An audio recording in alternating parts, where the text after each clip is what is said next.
você está atrapalhando seu aprendizado em inglês. Como é que eu posso afirmar isso? Porque existe uma grande probabilidade de você traduzir muito. Eu já fiz 2 vídeos falando sobre esse tópico, mas agora eu vou explicar exatamente por que a tradução só vai te atrapalhar. Bom, no caso, traduzir palavra por palavra. O ponto é que a gente tende a imaginar que uma língua é espelho da outra, porque algumas vezes funciona igualzinho mesmo. I am Michel. Eu sou Michel. Pô, perfeito, traduzir palavra por palavra. Porém, nem sempre é assim. Eu ouso dizer que na maioria dos casos não é assim, inclusive. E nesse vídeo aqui eu vou te mostrar 4 situações onde a tradução vai te atrapalhar. Porque ela é uma armadilha. Então bora ver as diferenças do português e do inglês. A primeira situação são palavras que já vêm blocadas. Tipo, quando você pensa em alguma coisa. Quando você gosta de alguma coisa. Quando você aprende com alguém. Ou então quando você se preocupa com algo. Só que no inglês não vai ser dessa forma, porque se você fizer a tradução das palavras individuais, por exemplo, com em inglês é with. Então, se preocupar com, eu me preocupo com você.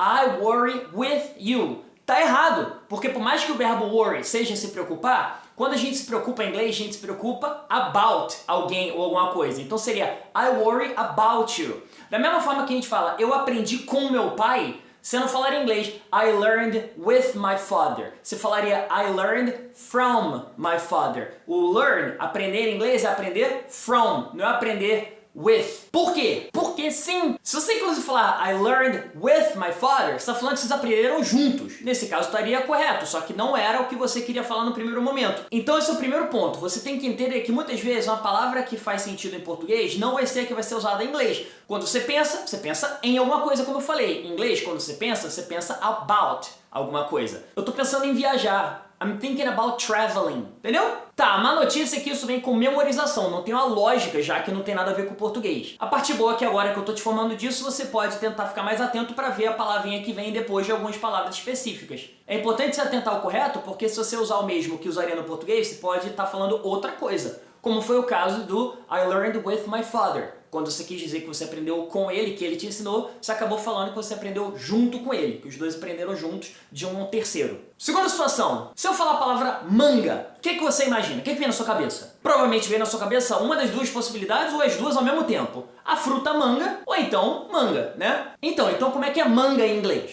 Bom, depende. Se a gente estiver falando da fruta, manga em inglês é mango. Mas se a gente estiver falando desse tipo de manga em inglês vai ser sleeve. O ponto é que vice-versa também acontece. Por exemplo, a palavra mind. Se você sabe um pouquinho de inglês e eu falar pra você mind, o que provavelmente vai vir na sua cabeça? Ah, mente. It's on my mind. Ah, tá na minha mente, tá na minha cabeça. E você vai estar certo. O problema é que a palavra mind também pode ser algo completamente diferente, assim como a palavra manga pode ser coisas completamente diferentes. Por exemplo, I don't mind working on Saturdays. Se eu falar I don't mind working on Saturdays, se você não sabe o outro significado da palavra mind, talvez sua cabeça vai ficar bugada agora. Vai falar, eu normalmente trabalho sábado? Que é isso? Então, porque a palavra mind também pode ser traduzida como se importar com. Então, I don't mind working on Saturdays é eu não me importo em trabalhar nos sábados. E como é que eu vou saber disso, cara? Vai ser no contexto, na maior parte dos casos. Então abre sua cabeça para poder entender que aquela palavra que você conhece pode ter um significado diferente. Ou 5. Não se limite a só 2, realmente pode ter bem mais do que só 2. Tipo get. Mas o get eu explico em outro vídeo. Situação 3 da diferença das línguas são verbos diferentes para falar a mesma coisa. Como assim? Em português, eu tenho anos. Em inglês, eu sou anos. Por exemplo, eu tenho 37 anos de idade. Só que em inglês não seria I have, seria I am 37 years old. Tá, tem até explicação, mas isso aí fica para outro vídeo. Em português, você toma café da manhã. Em inglês, you have breakfast. Pô, mas por que tomar não é drink ou então take? É, mas é aquele mesmo negócio que eu falei antes. A palavra isoladamente, tomar, pode ser drink ou take, dependendo do contexto. Mas nesse caso é uma collocation, uma colocação. Em inglês, você não take breakfast ou então drink breakfast. Você have breakfast. Porque você usa have quando você estiver falando de refeições. You have breakfast, you have lunch, you have dinner. Que inclusive é assim que você fala, tomar café da manhã, almoçar e jantar. Então jantar em inglês, por exemplo, não é só jantar, não tem um verbo para isso, é have dinner. É a junção do have com a palavra dinner. Mas tem a lógica, como eu falei, have breakfast, have lunch, have dinner. Você bota o have com a refeição para transformar aquela refeição em um verbo, em uma ação. Por exemplo, como é que é andar em inglês? Walk. Então andar de moto é walk a motorcycle. Não, é ride a motorcycle. Porque em inglês a gente usa o verbo to ride quando você está falando de você controlar algum veículo na qual você monta, tipo um cavalo, moto, bicicleta. Então, you ride a horse, ride a motorcycle, ride a bicycle. Mesmo que no português a gente usa o verbo andar. Você tem que entender que por inglês, tanto faz o português e vice-versa. Elas não são espelhos uma da outra, elas não têm que levar em consideração a outra. Porque o inglês, ele não leva em consideração a existência do português. O português não leva em consideração a existência do inglês.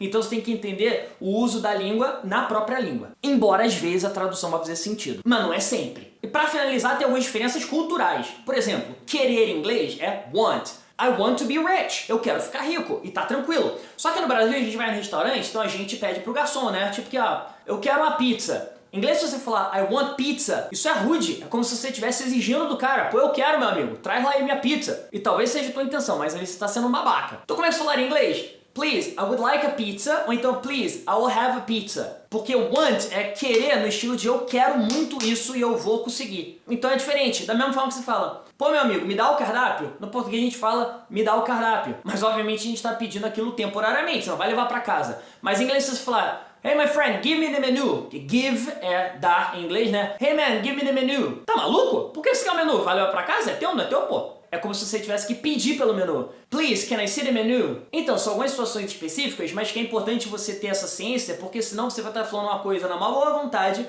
mas a forma como aquilo soa para um nativo de inglês pode ser rude. E é isso aí. Esse vídeo foi para mais uma vez eu bater na tecla que eu tanto acredito, que é a tradução ela não vai te ajudar. Pelo menos não na maior parte do tempo. Em algumas situações para palavras individuais, beleza. O problema é que falar uma língua, você não fala as palavras de forma individual. Você geralmente junta tudo na sentença. E isso cria colocações, cria situações de ligar uma coisa com a outra e junto com a outra palavra, a palavra tem um significado diferente. Então, no final das contas, a melhor coisa é você entender que uma língua não é o espelho da outra. Por mais que tenham similaridades, cada uma tem as suas particularidades. E você entender essas particularidades dentro da própria língua é o que vai de fato te levar à fluência no inglês. Beleza? Gostou desse vídeo? Qual o erro mais comum que você vê que você comete? Deixe aí nos comentários.